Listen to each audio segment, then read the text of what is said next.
Assalamualaikum warahmatullahi wabarakatuh.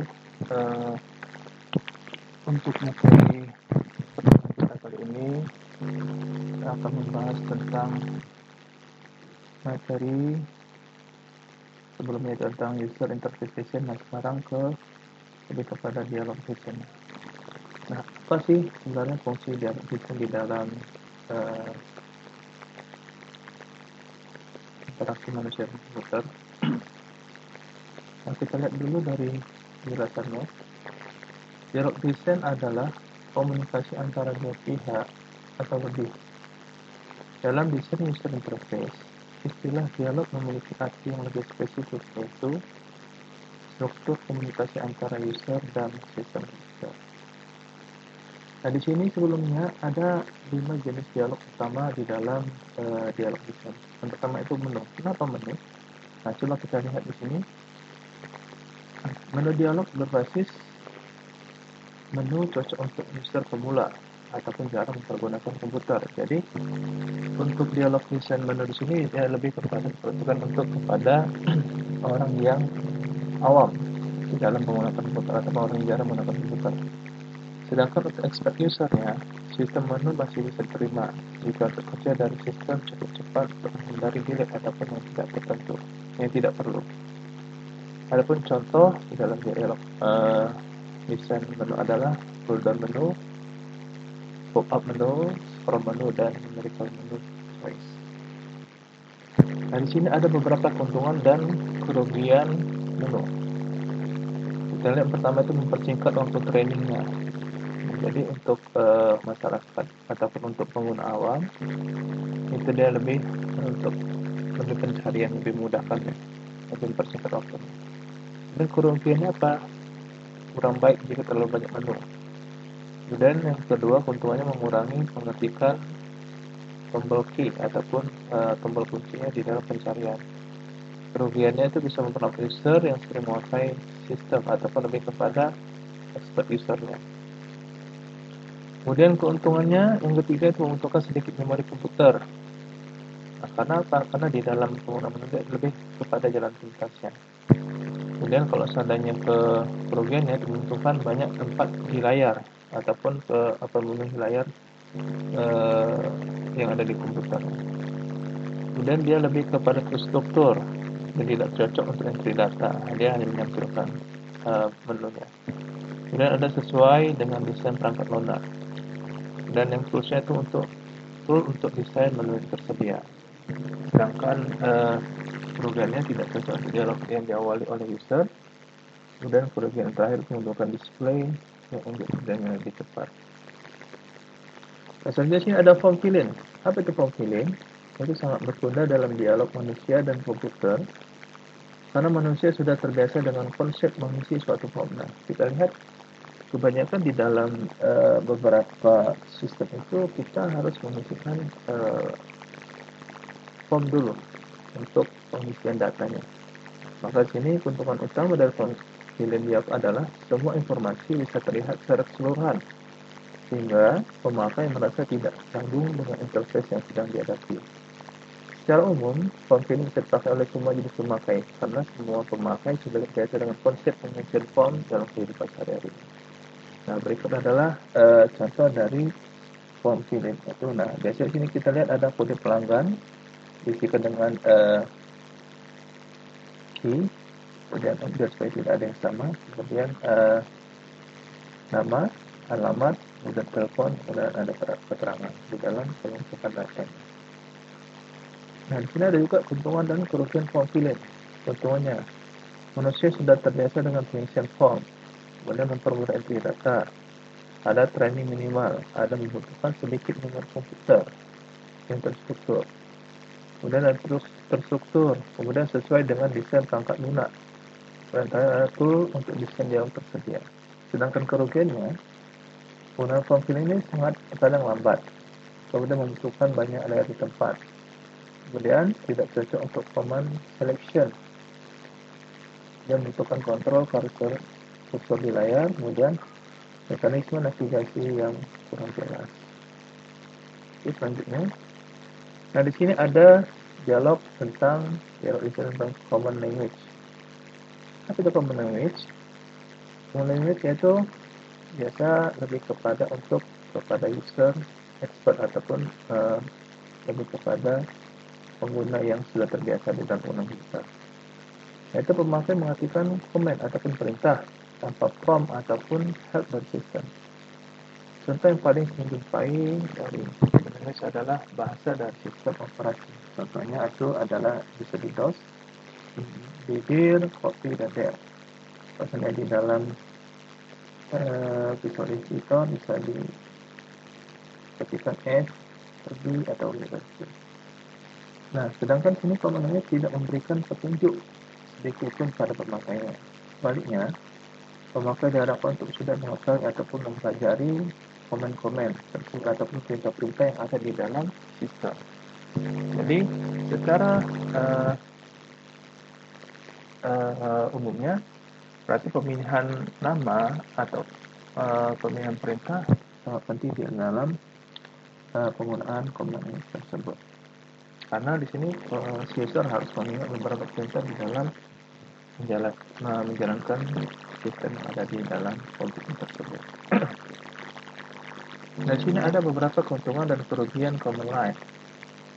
Keuntungannya, dia fleksibel, kemudian diawali oleh pemakai, cepat efisien dan singkat, kemudian menarik untuk user dan expert, kemudian bisa dipakai untuk menciptakan makro ataupun sistem atau perintah yang cepat. Sedangkan kerugiannya membutuhkan training yang cukup lama, dan harus dipakai terus-menerus supaya bisa dijalankan. Kemudian membutuhkan banyak memori, kemudian error handling yang sangat jelek. Selanjutnya sini ada dialog design natural language, yaitu adalah dialog manusia dengan komputer yang memiliki sifat yang sama dengan dialog manusia dengan manusia. Dari antara dialog manusia dengan manusia. Nah, natural language jauh lebih kompleks daripada jenis dialog lainnya. Secara umum, natural language belum bisa dipakai sebagai dasar desain dialog pada program aplikasi ini karena kompleks dan lebih tidak efisien. Kenapa? Karena dia perlu diterjemahkan nanti oleh sistem. Nah, di sini ada keuntungan dan kerugian natural language. Keuntungannya, tidak ada sintaks khusus, kemudian fleksibel dan canggih, dan dia alami ataupun natural, dan bisa diawali baik oleh manusia ataupun komputer. Kerugiannya, ada tidak jelas di dalam dialognya, kemudian tidak spesifik, terlalu banyak kata yang tidak perlu, menentukan sistem perangkat online kompleks, serta tidak efisien. Nah, dialog yang terakhir itu adalah direct manipulation. Nah, di sini direct manipulation lebih kepada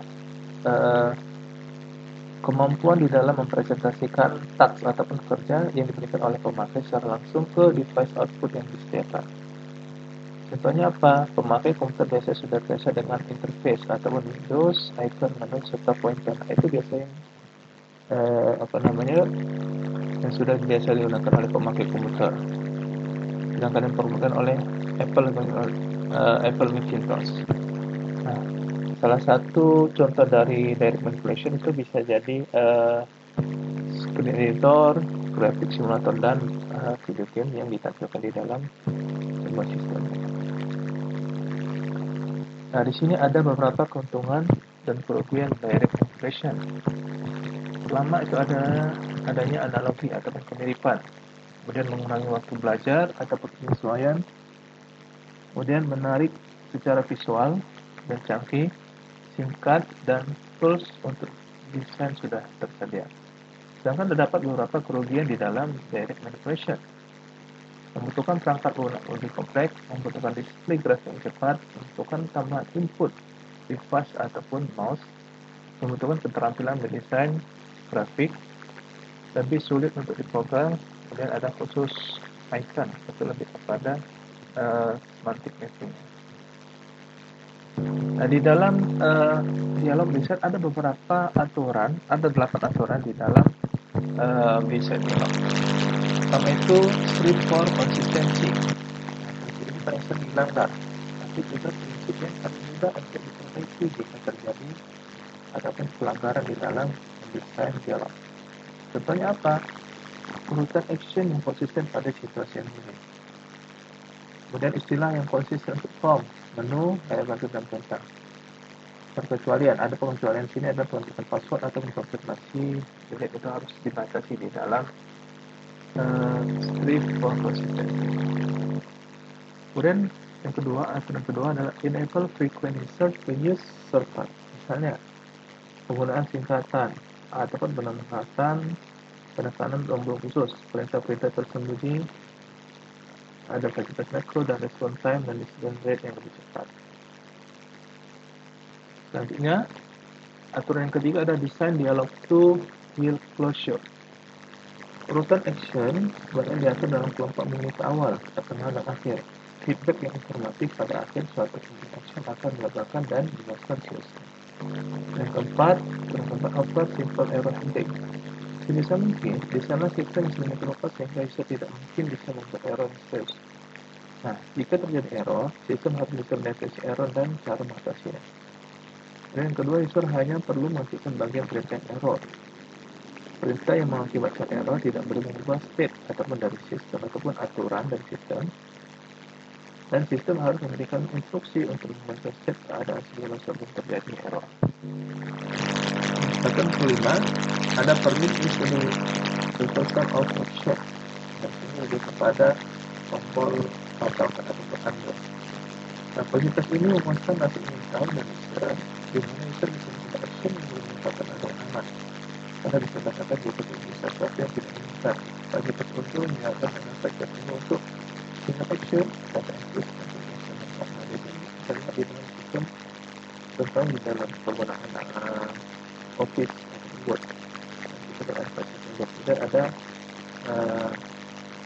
dengan pengisian data beberapa aplikasi yang ada di App Store.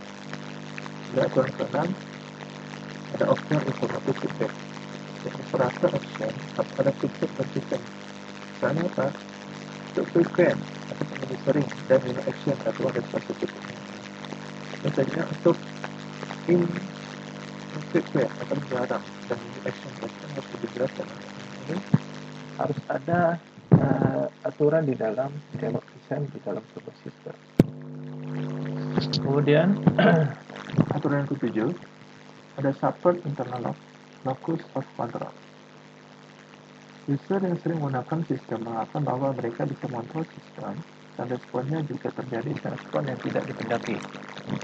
Data entry yang bertele-tele ataupun kesulitan dalam mendapatkan informasi serta ketidakmampuan dalam melakukan suatu action semuanya bisa mengakibatkan suatu kekecewaan user.